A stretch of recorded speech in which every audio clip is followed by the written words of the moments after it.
Bienvenidos una vez más. Así que estamos terminando en esta oportunidad la unidad 1. Pero vamos a hacer un pequeño repaso de los primeros temas. En la primera parte de esta unidad hemos aprendido cómo el derecho, ¿no?, tiene que expresar una voluntad y normas jurídicas que van a regular la conducta del ser humano en temas ambientales, y que lo va a hacer en dos aspectos, en dos dimensiones. El primero es que lo va a hacer a nivel de control y supervisión, fiscalización, y el segundo de protección, tanto para el ser humano como para el medio ambiente en general. Nosotros no debemos creer pues que el derecho va a ser necesariamente aceptado por todos. Ningún derecho es aceptado por todos y tiene algo de coercitivo. Por eso, dentro de la jerarquización de las leyes, el derecho ambiental tiene que estar constitucionalizado. Ya dijimos que en el caso del Perú, desde el año 1979, el tema ambiental es uno de los temas importantes de la Constitución. Y el tema, pues, que también podemos contar, es el tema de la Constitución del 93, donde también aparece ahí los derechos a vivir una vida sana. He dedicado este cuarto tema, ¿no?, a hablar un poco más de los ecosistemas y los ciclos biogeoquimicios o biogeoquímicos para algunos, y la contaminación, ¿no? ¿Por qué? Porque será a este nivel científico donde la norma jurídica en la actualidad tiene que regular y legislar. La energía de los ecosistemas, por ejemplo, tiene un flujo abierto y unidireccional, ya que ésta procede prácticamente en su totalidad de la energía del Sol y sin embargo no retorna al Sol, sino que es consumida aquí. La energía se utiliza en procesos vitales y se desprende en forma de calor. Casi siempre la energía se expulsa como residuo o se utiliza para el crecimiento de los seres vivos. El sol es usado por las plantas, por nosotros y por los animales. A la luz de esto, una cadena alimentaria es una serie de relaciones de alimentación entre organismos en la cual hay transferencia de esa energía, de los productores de esa energía a los consumidores de la misma. En el nivel trófico, como decíamos, ¿no?, existe la relación de posición en una cadena alimenticia que se produce entre cada uno de los seres vivos para conseguir el alimento del otro. En todo ecosistema existirá esos niveles tróficos, que nosotros también lo conocemos como movimiento continuo de la materia. Los diferentes elementos químicos que componen, ¿no?, o biogeoquímicos que componen los organismos son los siguientes. Tenemos el carbono, el oxígeno, el nitrógeno, tenemos el potasio y tenemos el agua. Y muchos más. Todas estas formas de energía, estas formas de estos químicos, estos elementos químicos que juntos producen cierta energía, pasan del suelo, del agua o del aire a los organismos y de unos seres vivos a otros seres vivos, hasta que vuelven nuevamente al suelo, al agua y al aire, constituyendo un ciclo cerrado muy importante para la sobrevivencia y la existencia de la vida.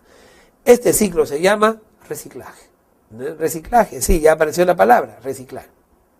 El concepto de reciclaje es más profundo de lo que ustedes puedan pensar. Ya vamos a tocar el tema más adelante.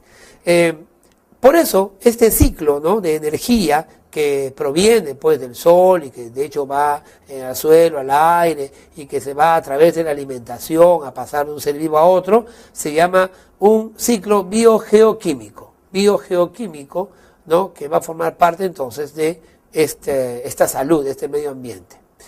Vamos a ver ahora algunos de los ciclos de algunos de los elementos químicos más importantes, que es el que produce nuestra energía, ¿no?, de seres humanos para poder vivir y sobrevivir. El ciclo del nitrógeno, por ejemplo. Como todos sabemos, este elemento químico es abundante en la atmósfera y también en el suelo.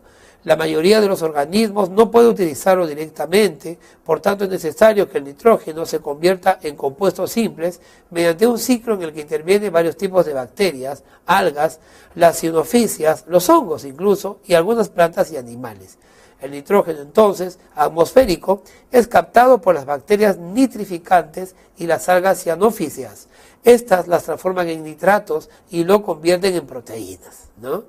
Las proteínas vegetales pueden pasar a los animales por medio de la alimentación.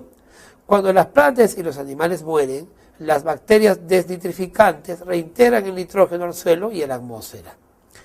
Los organismos emplean el nitrógeno en la síntesis de ciertas proteínas tan importantes para nuestro existir y también para la calificación de nuestra individualidad.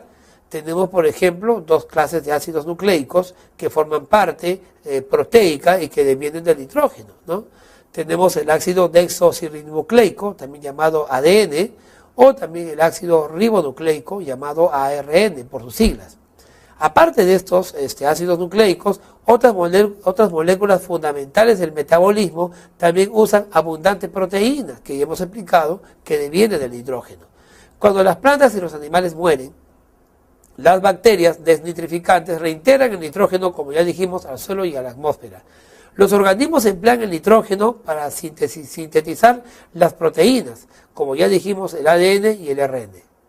Ahora, aparte del nitrógeno, otro elemento importante es el H2O, un componente formado por dos moléculas de hidrógeno y una molécula de oxígeno.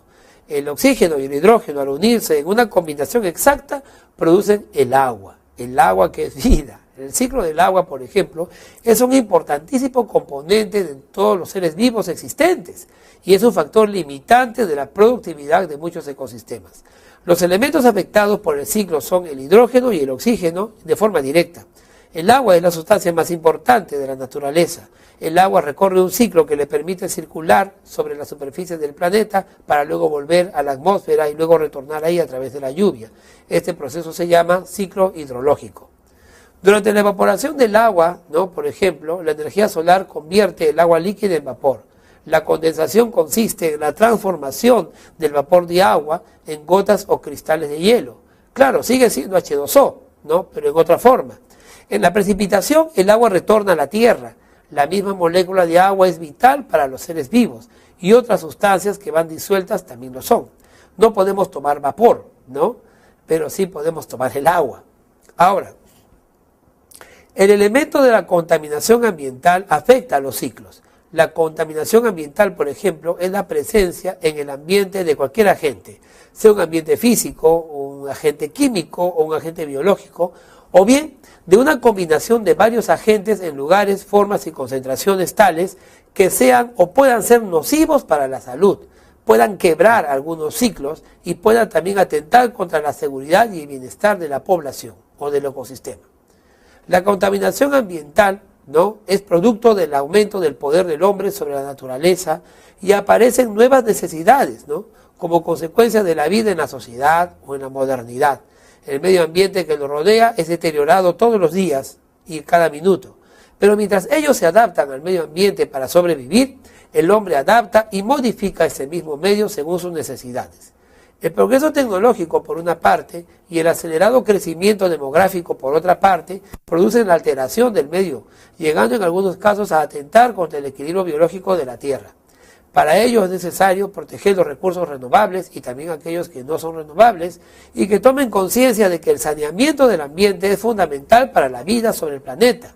La contaminación ambiental, entonces, es un tema que no puede postergarse más, es un problema que tiene que atenderse de forma inmediata.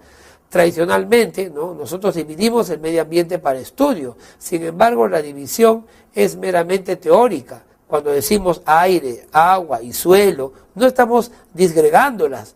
En realidad tenemos que complementarlos para que esos tres elementos actúan, En realidad, en la práctica, actúan realmente juntos. La contaminación, entonces, puede surgir a partir de esos tres elementos, que los hemos separado, para entenderlos y estudiarlos, pero que en realidad están intrínsecos, juntos en el planeta Tierra.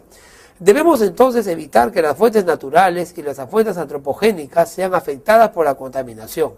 La emisión, por ejemplo, de gases de efecto invernadero o de gases contaminantes o tóxicos para el ser humano va a romper este equilibrio. La fuente de emisión se entiende como de origen físico, geográfico, y donde se produce una liberación contaminante al ambiente, ya sea el aire, el agua o el suelo, se tiene que legislar y regular. Las fuentes que generan contaminación de origen antropogénico, es decir, motivadas por el hombre, antropos, hombre, más importantes son, por ejemplo, los frigoríficos, los mataderos, las curtiembres, la actividad minera, y recordemos que el Perú es un país minero, la actividad petrolera, también lo somos, y los agroquímicos a través que se usan en la época, en la actividad agrícola, justamente contra los agroquímicos, fue contra los que luchó Rachel Carson. Ahora, tenemos también la contaminación antropogénica domiciliaria, es decir, la que el hombre produce en sus domicilios, como los envases plásticos, los pañales, los restos de la jardinería, y obviamente aquellos que produce el hombre con el famoso automóvil, ¿no? Las fuentes móviles, como son los gases de combustión de vehículos, etcétera, también producirán pues contaminación que va a afectar no solamente los ciclos, sino que va a afectar la vida misma, el desarrollo de la vida diaria. Cuán importante es entender que es necesario salir adelante, ¿no? Con estos, luchar y enfrentar la contaminación ambiental de tal manera que vayamos reciclando o reduciendo. Pero esto es un tema de otra unidad. Necesariamente vamos a estudiarlo porque tiene que ver con derecho ambiental. Vamos a ver que la ley ambiental, el derecho, también es un instrumento para poder colaborar con la protección del medio ambiente. Y es un instrumento poderoso para poder controlar y luchar valientemente, ¿no?, en la protección del medio ambiente y regular las actividades de explotación de los recursos naturales, que por supuesto son importantes y que se tienen que hacer, pero siempre con principios de ecoeficiencia, de sostenibilidad y de protección del ecosistema. Vamos entonces a prepararnos para la segunda unidad. Quiero agradecerte por acompañarme en esta primera unidad. Soy el profesor Willy Palomino y no me dejes, vamos juntos, ¿no?, para estudiar mucho más sobre el derecho y la legislación ambiental. Estamos terminando en esta oportunidad la unidad 1.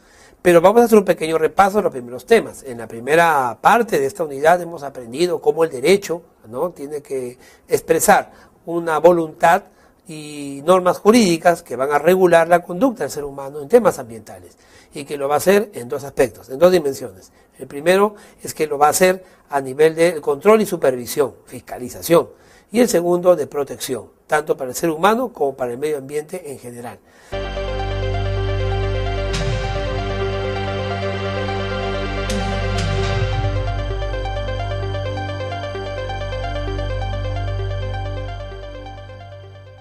Bienvenidos una vez más. Así que nosotros no debemos creer pues que el derecho va a ser necesariamente aceptado por todos. Ningún derecho es aceptado por todos y tiene algo de coercitivo.